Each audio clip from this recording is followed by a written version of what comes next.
अध्याय चीजें जो जीवन में घटित हो सकती हैं।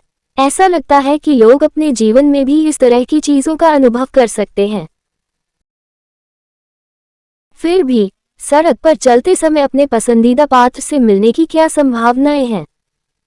क्या संभावना है कि संयोगवश आपका उनसे सामना हो जाएगा जब वे आपके जैसे एक ही देश या यहाँ तक कि एक ही दुनिया में नहीं रहते हैं? मैंने सोचा कि भाग्य कभी भी सच्चे प्रशंसकों का साथ नहीं देता, या कम से कम कहावत तो ऐसे ही बनी।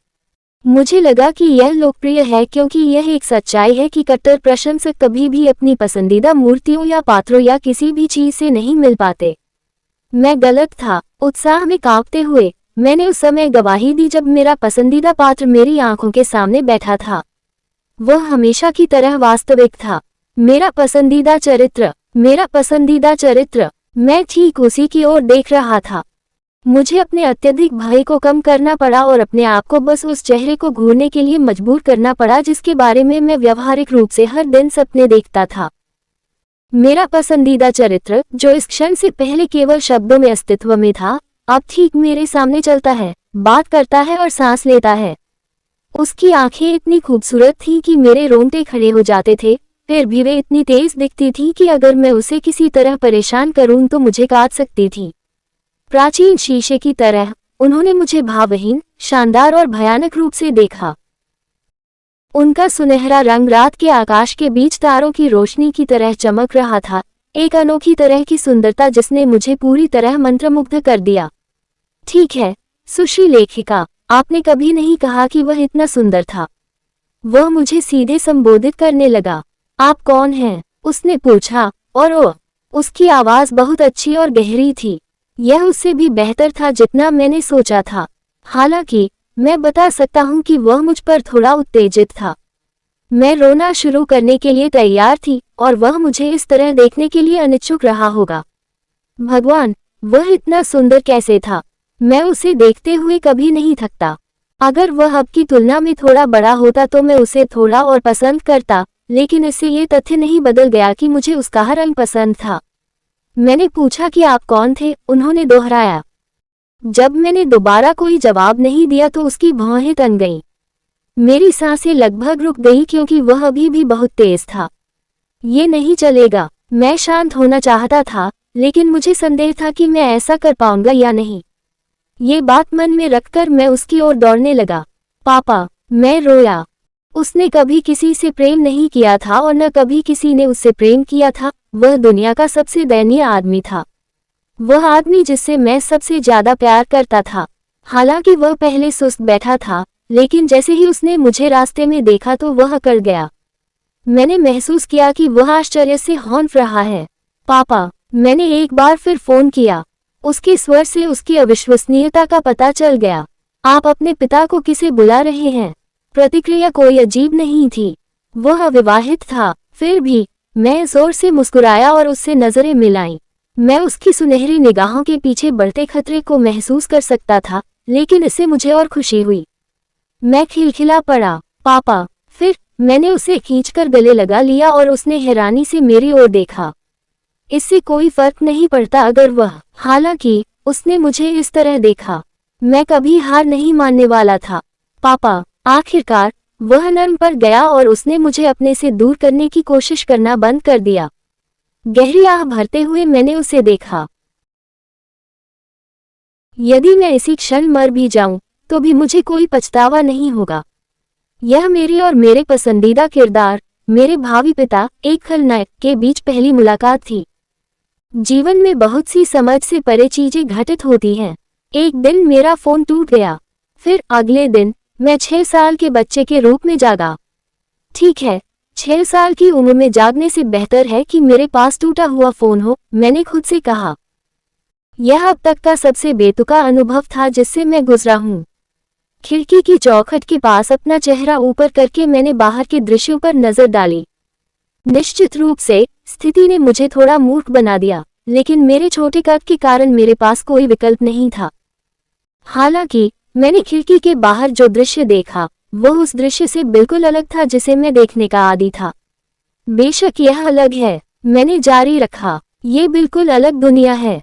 मेरे सामने एक विस्तृत मैदान और नीला आकाश फैला हुआ था। कुछ ही दूरी पर एक शहर था जहां सड़कों पर बहुत कम संख्या में लोग घूम रहे थे। वहां कोई गगनचुंबी इमारतें, कारें या हलचल भरी भीड़ नहीं थी। यह अपरिचित दृश्य राहत और निराशा दोनों लेकर आया। ये कोई सपना नहीं था। 1 महीना हो चुका है। पूरे महीने एक ही सपना देखने का कोई मतलब नहीं है। अजीब दृश्यों से अपनी नजरें हटाते हुए मैंने खुद को खिड़की की चौखट से दूर कर लिया।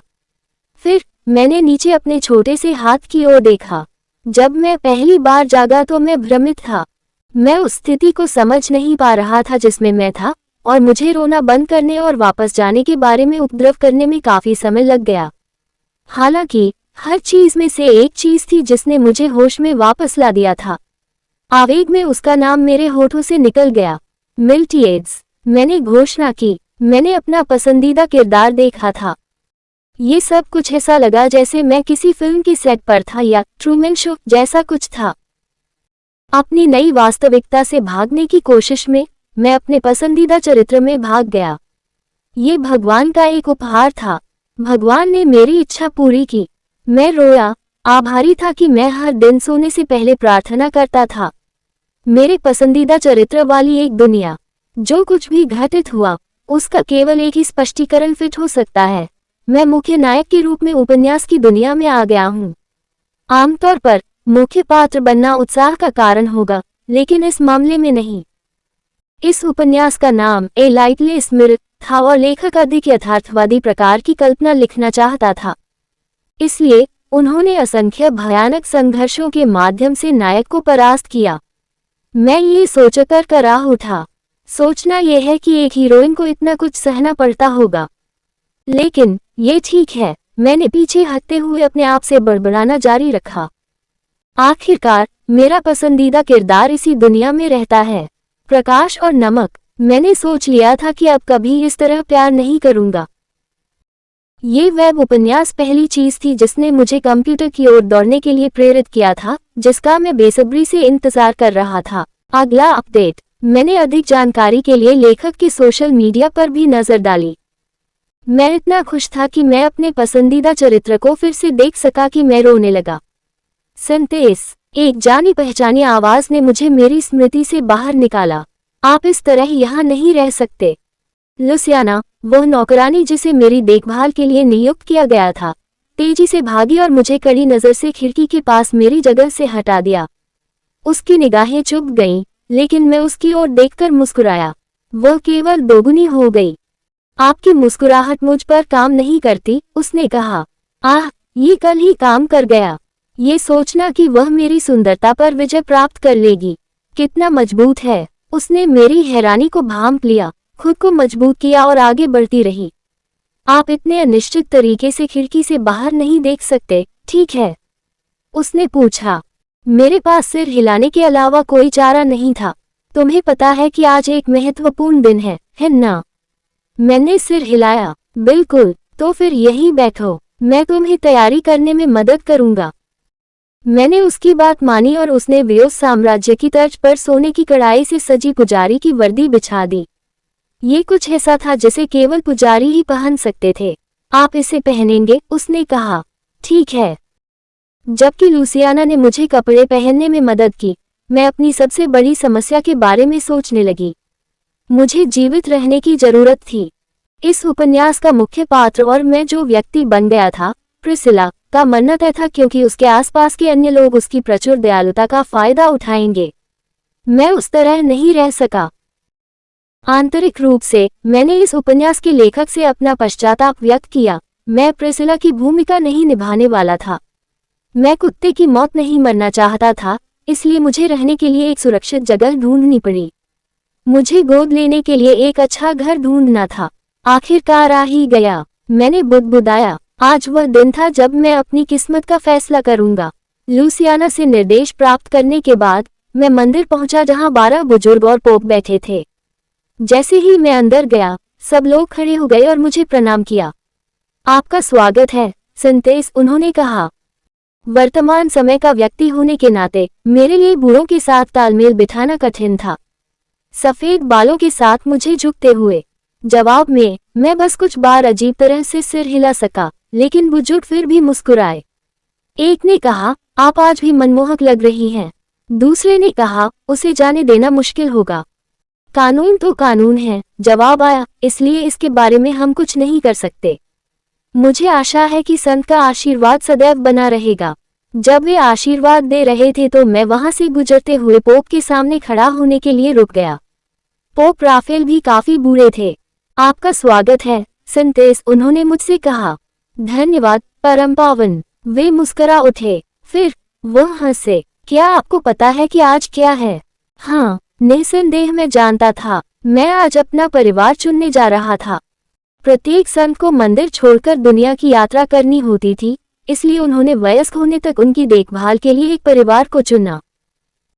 इस बार मेरी किस्मत किसी यादृच्छिक लूट बॉक्स या किसी भी चीज के साथ काम नहीं कर रही थी। मैं अपना होने वाला घर चुन रहा था। मूल उपन्यास में प्रिसिला ने गलत परिवार को चुना था, जिससे उसका जीवन बर्बाद हो गया था। उसके दुर्भाग्य से बचने के लिए मुझे एक अच्छा परिवार चुनना था।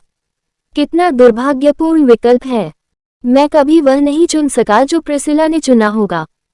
इस विचार ने मेरी रीढ़ में सिहरन पैदा कर दी। उनके प्रभाव में उसने बहुत संघर्ष किया था। परंपरागत रूप से साधु संत ऐसे परिवारों को चुनते हैं जो मंदिर द्वारा निर्धारित मानदंडों पर फिट बैठते हैं। यह एक जटिल प्रक्रिया थी, इसलिए जितना संभव हो सके सावधान रहना महत्वपूर्ण था। एक बुजुर्ग ने टिप्पणी की, मुझे खुशी है कि आप खुश दिख रही हैं सेंटिस। हाँ, मैंने सिर हिलाते हुए कहा, मैं बहुत खुश हूँ। मेरी आवाज सुनकर बड़े बुजुर्गों को आश्चर्य हुआ। ऐसा लगता है जैसे आप सचमुच उत्साहित हैं। एक एक करके उन्होंने इस पर टिप्पणी करना शुरू कर दिया। ये सोचने के लिए कि आप बोल रहे हैं, उन्होंने कहा। ये पहली बार है जब मैंने आपकी आवाज सुनी है। मैंने कुछ समय तक बात नहीं की क्योंकि जब मैंने बात की तो इतनी अच्छी बात की कि कुछ लोगों को मेरी वास्तविक उम्र पर संदेह हो गया। जाहिर है, बात यहाँ तक पहुँच गई थी कि कुछ बुजुर्गों ने आज से पहले मुझे कभी बोलते हुए नहीं सुना था। मैं आश्चर्यचकित बड़ों को छोड़कर वापस पोप के पास गया। मैंने उसकी तरफ देखा और मुस्कुरा दिया। अब क्या हम शुरू करें? उसने पूछा। जब मैंने सहमति में सिर हिलाया तो परिवार के उम्मीदवारों ने मंदिर में आना शुरू कर दिया। मैं उनके चेहरों को नहीं जानता था, लेकिन मैं उनकी विशेषताओं को पढ़ सकता था। उनमें से कोई भी वो व्यक्ति नहीं था जिसकी मुझे तलाश थी। हालांकि जल्द ही संबंधित व्यक्ति अंदर चला गया। मैं दौड़ने लगा। संतेस। हैरान बुजुर्ग रोए, चौंके, लेकिन मुझे इसकी परवाह नहीं थी कि वे क्या कह रहे थे या उन्होंने मुझे कैसे देखा। मैंने अपना निर्णय ले लिया था।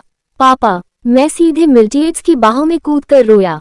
मुझे नहीं पता था कि उसने मुझे पहचाना या नहीं, लेकिन उसने भौहें चढ़ा ली। ऐसा लग रहा था जैसे वह कुछ कहने ही वाला था, तभी मैंने उसे टोक दिया। मैं तुम्हें अपने पिता के रूप में अपना रहा हूँ, मैंने घोषणा की। मैं अपने परिवार के साथ किसी रहस्य बक्से की तरह व्यवहार नहीं कर रहा था, यादृच्छिक रूप से एक को चुन रहा था और उम्मीद कर रहा था कि मुझे एक अच्छा मिलेगा। मैं अपने पसंदीदा का समर्थन करने के लिए अपना सब कुछ लगाने जा रहा था। मुझे यकीन था कि यह काम करेगा। मैं अपना पूरा भाग्य इन शेयरों में लगा रहा हूँ। मेरे पिता बनो। हमारे चैनल की कहानी देखने के लिए धन्यवाद। अगले वीडियो में मिलते रहने के लिए बने रहें। कभी कभी गायब सामग्री की कहानी, कृपया समय पर त्रुटियों की रिपोर्ट करें। अलविदा।